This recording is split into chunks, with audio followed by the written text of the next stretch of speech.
Echoes Hue. Audio Productions. Smooth, sweet sounds. Echoes Hue Audio Productions proudly presents a J.S. Mensah audio work.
Hi everybody, and welcome to my brand new podcast, Would You Adam and Eve It, with me, Del McCamley.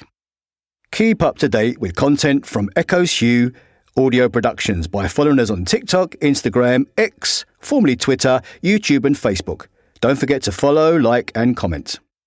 In the next 20 minutes or so, I'll be talking about issues that affect us all on a national, local and global level. As the famous Blues Brothers once said, issues that affect you, me, them, everybody. Because everybody needs somebody. Somebody to love, miss and kiss and keep you all clued up as just what the hell is going on out there. Because if I don't tell you, then nobody will. Definitely not any of our competitors. So sit back, kick back, relax, grab yourself a cup of coffee, a cup of tea, glass of whiskey, glass of vodka. Oh, glass of whiskey, glass of vodka? What the hell? Who starts drinking at this time of the day? What? My producer just said everybody. No, man, that's not true. Not everybody. Anyway, just relax and know that Del is going to get in there and wiggle and jiggle out the workings of just what the heck is going on in that jolly game we call life. You know it makes sense. So stick with me. I'll put you right. For those of you out there listening who are parents, we all know the hustles, tussles and bustles that can come our way. Little Jemima or Jeremiah or Lily or Billy trying to brain their siblings with a doll or an action figure or snatching or grabbing something of each other without sharing. I mean, how many times when we were kids did our mum or dad take something off us that we wouldn't share with our brother or sister and lean down over us wobbling at the command to share? My old mum, God rest her soul, used to flipping serenade us with it. Then, if we really did anything wrong, she'd chase us around with anything she could lay her hands on, whacking us across the head with saucepans, frying pans, you name it. If it was hard and hefty, she'd use it. Once she'd chase us up and down the hall armed with a tin of Family Circle biscuits to smash us across the head with.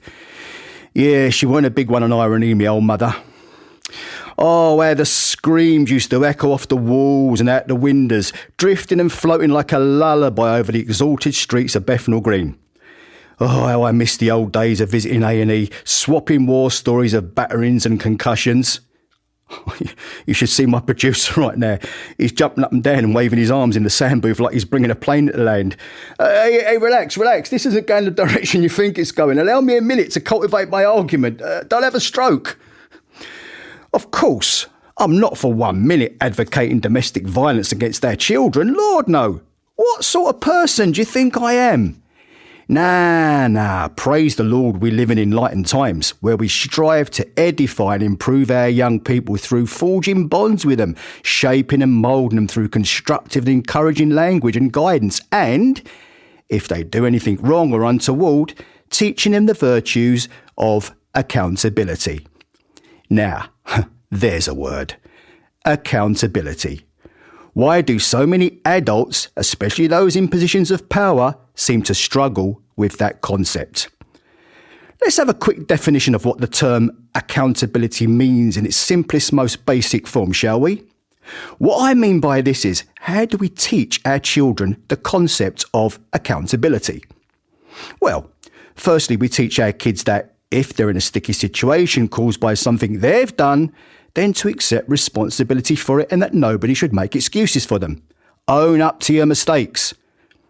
Secondly, we as adults model appropriate behaviour. That is, we teach them to accept their failures and learn from their mistakes. Thirdly, as adults, we should try to instill in our children a culture of forbearance. That is, we should always gear them towards a resilience to any setbacks that might have been caused by themselves and steer them towards positive strategies to putting right the things they've done wrong. I'm sorry to be doing this, and I do apologise if this comes across as a bit trite or supercilious, but if this is what any decent parent puts out as a blueprint for their kids' education and conventions towards decency, then how come those from the higher tiers of society or positions of power didn't get the same coaching? Have all their parents been so bleeding grubby and dishevelled in their children's tutelage towards becoming decent human beings that all that was thrown out of their prams along with their bleeding Louis Vuitton teddy bears?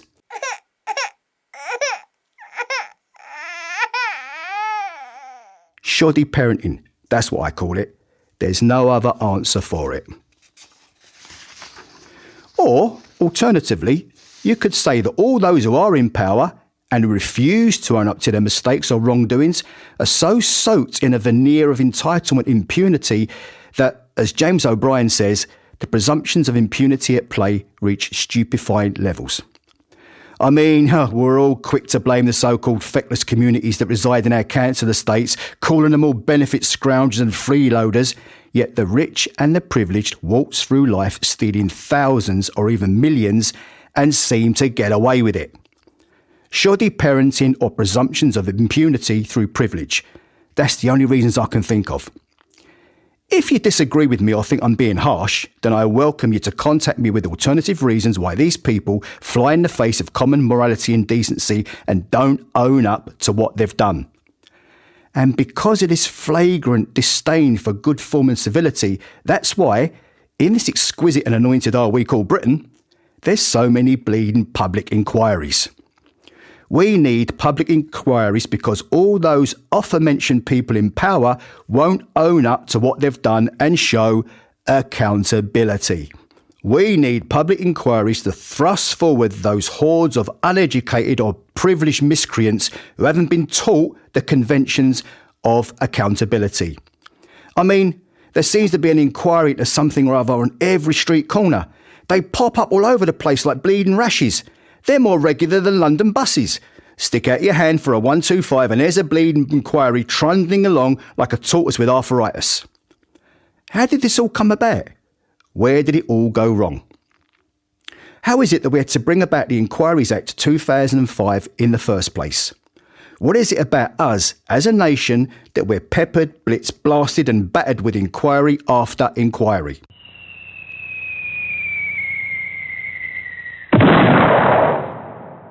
In 2005, the Inquiries Act came into force and things haven't been the same since.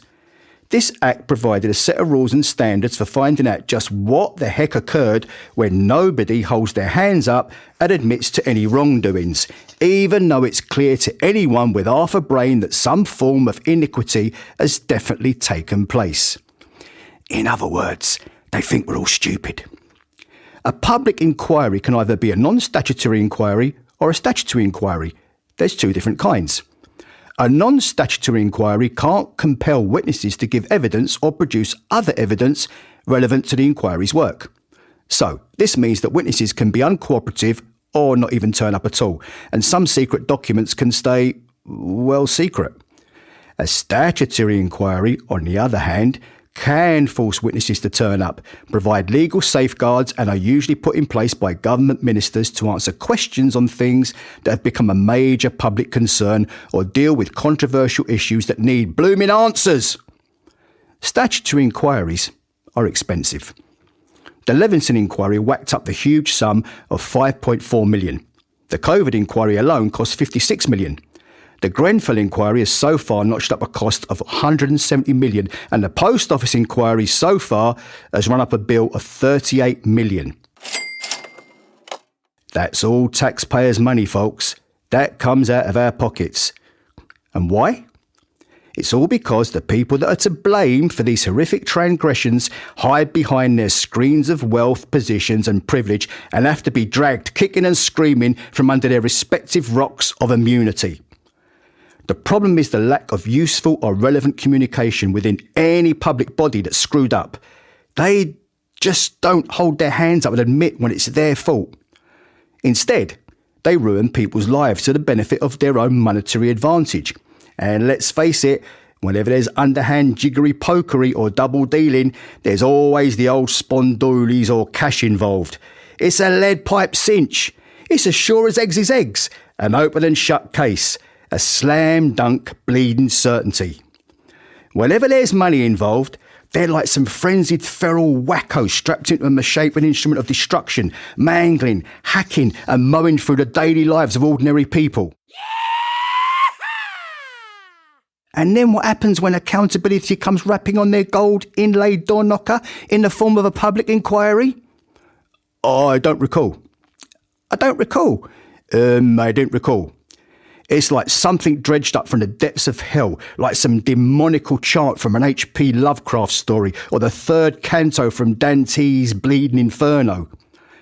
If the UK had a properly functioning system of accountability and ministerial responsibility, there wouldn't be a need for public inquiries. All questions and demands for information on any misdemeanour or glaring injustice could be made by our elected representatives. But for some reason, we don't have any sort of democratic pressure at our disposal to make this right. Look at the Post Office Horizon inquiry. Seemingly, Post Office executives and civil servants seem to have pulled the wool over the vacuous eyes of all ministers that nothing untoward or dodgy was going on, even though one of the most unprecedented miscarriages of justice was going on right under their bleeding noses. Even when they do get a whiff of something sticky and putrid, ministers could feed the press some old tripe where freedom of information requests could be denied through lies or misdirection. Dirty, rotten scoundrels, all of them. The whole flipping bunch are more putrid than a barrel full of worm-eaten apples. Because of so much lack of accountability, we need to launch all these public inquiries. The implications are that this is a universal problem with the British state. Why are public inquiries so effective when accountability does a runner? What is it that makes them so beneficial and compelling, putting Parliament to shame whenever these ear-splitting issues rise up? One reason is that inquiries have forceful powers in the shape of Section 21 notices, which gives them the chops to obtain witnessing evidence and internal materials. Because of this, inquiries have the collective grunt to dredge up all sorts of disclosures that never would have seen the light of day otherwise. In this respect, inquiries can do what the rest of us only dream of doing, and that is to wrench out blow-by-blow accounts and details of evidence that any freedom of information request wouldn't even have a hope in hell's chance of touching. In any inquiry, all and any witnesses are required to tell the truth in their evidence under pain of perjury. Not that this ever stops witnesses from lying their bleeding pants off, but in an ideal world, this is what should happen. In an inquiry, those dragged before the panel can be cross-examined on any evidence they give by experienced and well-resourced counsel, usually a KC. The problem is ministers and officials always opt for accountability after the fact, every bleeding time. And why is this? Well, that's because it acts as a useful rhetorical trick. Just think about it for a minute. Take a while to think. Of course it suits them. Why would they have it any other way? When under pressure, it suits everyone involved in thugduggery to just come out and say, oh, there's going to be a public inquiry. We'll wait for that to come out. You see, if you leave it to a future inquiry, rather than answering compromising, shameful and embarrassing questions as soon as they're thrown at you, then it gives you time to dodge, evade and prepare answers. They're a tasty way of avoiding responses to hard questions. Inquiries do the work that should have been done in the first place. They toss those that are culpable under the spotlight. But what does this all mean when we have to resort to all of these inquiries? I'll tell you what it means. It means that we, as a nation, have got to hold our hands up and admit to the fact that traditional forms of political accountability have failed. It means that it's left up to judges and lawyers to dig their fingers under the grungy muck of political and corporate malpractice that should have informed members of state and government ministers. Section 21 notices are doing the jobs that should have been done in the first place. There's nothing in these inquiries that couldn't have been sorted in the first place without waiting years while decent people suffer. Because of this, Parliament has been exposed as a shallow, empty constitutional device that ain't fit for purpose. It's about as much use as a chocolate fireguard, with ministerial responsibility being as solid as a rotten egg. We have emptiness. We have nothing. Stephen Lawrence, accountability. Hillsborough, accountability. Grenfell, accountability. Windrush, accountability. COVID, accountability. The post office scandal, accountability. Infected blood scandal, accountability. This is why we need public inquiries. I've been Del McCamley, and this has been Would You Adam and Eve It? Don't be shy. Tune in for next time. See ya! Thanks for listening to an Echoes Hue audio productions project. Smooth, sweet sounds.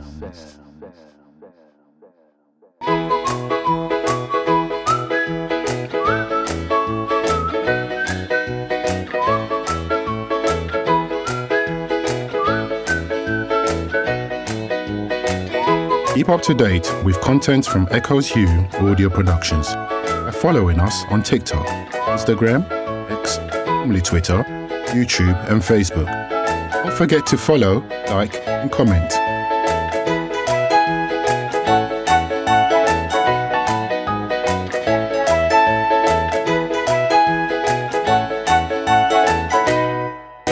Would You Adam and Eve It is written and presented by Del McCamley.